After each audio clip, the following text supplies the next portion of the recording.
Good evening, guys. And today's one, the topic is that the grammatically issues people are facing to that time. He don't know. He doesn't know about the right thing, what to put here. So today's the topic, the relative pronouns. What is the meaning? What is the definition of relative pronouns? Where I or we use. So let's start.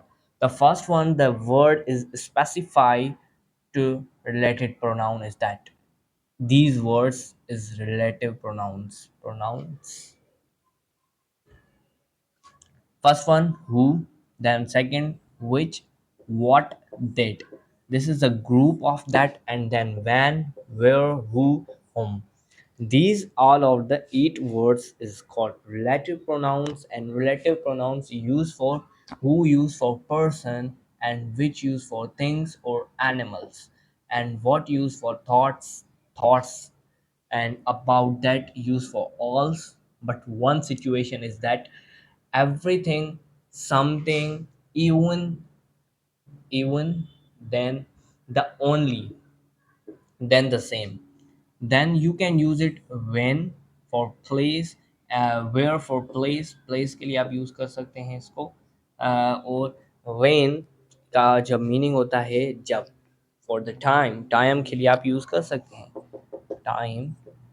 लेकिन जो है whose, इसका मतलब भी person के साथ home का मतलब भी पर्सन के साथ। मतलब ये दोनों जो ऑब्जेक्ट हैं, ये दोनों ऑब्जेक्ट इसके साथ आप यूज़ कर सकते हैं as a relative pronouns. But ये ऑब्जेक्ट के साथ यूज़ होते हैं, और ये हु जो है ये सब्जेक्ट के साथ यूज़ होता है। मैं आपको आगे जाके इसके एग्जांपल्स, इसकी पूरी स्ट्रेटेजी बताता हूँ कि how it is used. So first one, the who is example written next to the column. The first one, who.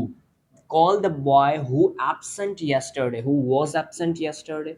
जैसे उस लड़के को बुलाओ जो, इसकी मीनिंग है रिलेटिव। ये यहाँ से इस बॉय को रिलेट कर रहा है, मीन्स ये जो रिलेट कर रहा है बॉय को, ये क्या है? Call the boy who was absent yesterday। मतलब हो, मतलब यहाँ पे इसका मतलब है जो।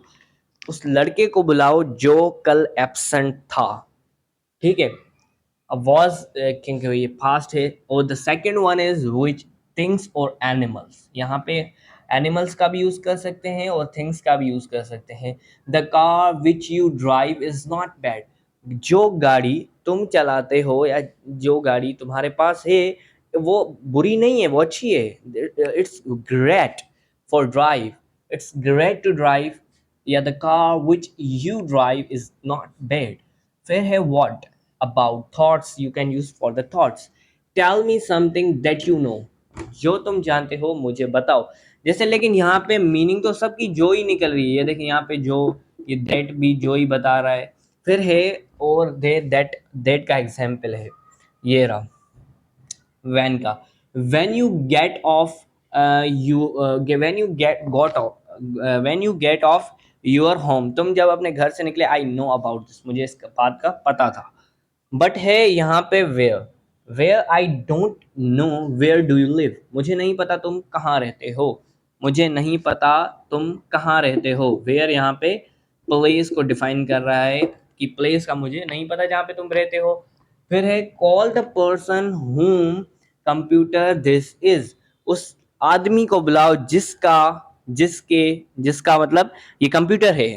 कॉल द पर्सन whom, यहाँ पे ये whose है। Call the person whose computer this is subject के बाद वो लगेगा हेल्पिंग वर्ब। फिर है यहाँ से पूरी हमने पढ़ ली सब बेसिक्स ऑफ रिलेटिव प्रोनाउंस। अब हम कुछ एग्जांपल्स बनाते हैं इसके। जैसे यहाँ पे हम हु है पर्सन के साथ यूज होता है। कॉल द जैसे यहाँ पे call the boy who absent was yesterday, मतलब ये जो यस्टरडे एब्सेंट था उस लड़के को बुलाओ, मतलब जो। अब यहाँ पे जैसे मेरे जो जिस लड़के ने तुम्हारी मदद की, जिसके या जैसे भी हु, होम और हुज के, जब मैं आगे जाके कॉलम्स में आपको अंडरस्टैंड करवाऊंगा, I make you understand for you, कि जो ये सारी है ना, इनको ऑब्जेक्ट और सब्जेक्ट अगर आपको परख है तो आप कर सकते हैं। You can do it better. ठीक है। अब हु है जिसने तुम्हारी मदद की, उस वो लड़का जो है वो मेरा पड़ोसी है। ठीक है, अब इसका कैसे बनेगा? दैट बॉय, देख ना, boy who helped you, boy who helped you is my neighbour, वो मेरा पड़ोसी है। अब यहाँ पे देखें, जैसे एनिमल है, या एनिमल का हम ले लेते हैं डॉग का, ठीक है, dog which, the dog which was barking at the night, जो कुत्ता रात को भौंकता था, इज, जैसे यहाँ पे है ये विच है फॉर द एनिमल्स यूज, देखें द डॉग, जो कुत्ता भौंकता था, द डॉग वॉज, मतलब यहाँ से रिलेट जो कर रहा है, जैसे ये रहा विच लगेगा ना यहाँ पे रिलेट करने के लिए, the dog which was barking at the night, जो कुत्ता रात को भौंकता था, इज नो मोर टुडे, वो आज जिंदा नहीं, मतलब इस दुनिया में नहीं है, is not more today, is no more today, is no more today, ये है, इज नो मोर टुडे, मतलब वो यहाँ अभी जिंदा नहीं है, इट्स नॉट लिव हेयर, मतलब अब थिंग्स के लिए याद हैं, जो जो तुमने मुझे पेन दी थी वो मेरी है, वो तुम्हारी नहीं है। The pen which you gave me, the pen which you gave me, it's not yours, it's mine, जो तुमने मुझे पेन दी थी वो तुम्हारी नहीं है, वो मेरी पेन है।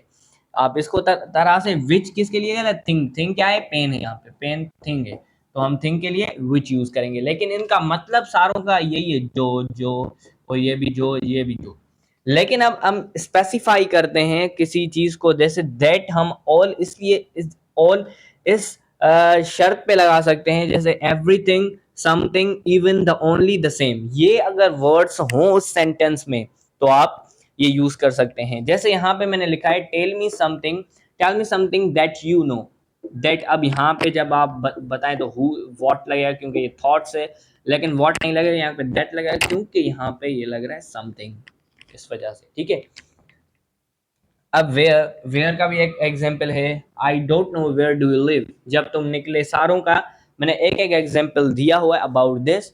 एंड देखें, हु पर्सन के लिए यूज होता है, विच थिंग्स एनिमल्स के लिए यूज होता है। जैसे मैं एक और चीज का एग्जाम्पल ले लेता हूँ, जो कंप्यूटर तुम्हारे पास था वो चल रहा है, अब एज अ क्वेश्चनिंग कर रहे हैं, तो the computer which you had it's working now, मतलब इट्स वर्किंग नाउ कि वो अभी चल रहा है या नहीं, तो ये थिंग्स के लिए भी विच का यूज कर सकते हैं आप। और व्हाट का थॉट्स के लिए, थॉट्स मतलब जो भी आपके ख्यालात हों, आप उसके लिए यू कैन यूज इट। अब जो है when, where, whose, and whose for the place, and where,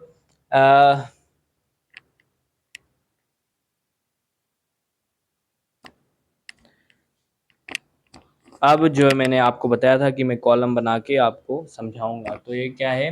who, whom and whose। अब इन दोनों का कॉलम, ये इन तीनों का मतलब होता है जो, मतलब कि जो, जिसे, जैसे, लेकिन ये यूज सब पर्सन के साथ होते हैं, पर्सन, पर्सन, और ये भी पर्सन। अब देखें यहाँ पे इन जो इनका मतलब जो है, इनका समझने वाली जो चीज़ है वो ये है कि जैसे call the boy who can do this work, उस लड़के को बुलाओ जो ये काम कर सकता है, मीन्स करने वाला यहाँ पे कौन है? ये सब्जेक्ट है, the boy who, the boy वो रिलेट कर रहा है किससे? हु से रिलेट कर रहा है, मतलब ये काम बॉय ये कर सकता है, मतलब ये सब्जेक्ट है यहाँ पे। यहाँ पे फंडा जो है सब्जेक्ट, अब आप बताएं कि यहाँ पे कब क्या पुट करना है, तो यहाँ पे ये ऑब्जेक्ट के साथ यूज होते हैं, मैं आपको आगे जाके बताता हूँ इनका। Call the boy who can do this work, ठीक है। पर अब यहाँ पे call the boy whom you saw doing this work, उस लड़के, मतलब जैसे मैंने उसको देखा, मतलब ये द बॉय जो है ये यहाँ पे ऑब्जेक्ट है, और यू यहाँ पे ये सब्जेक्ट है।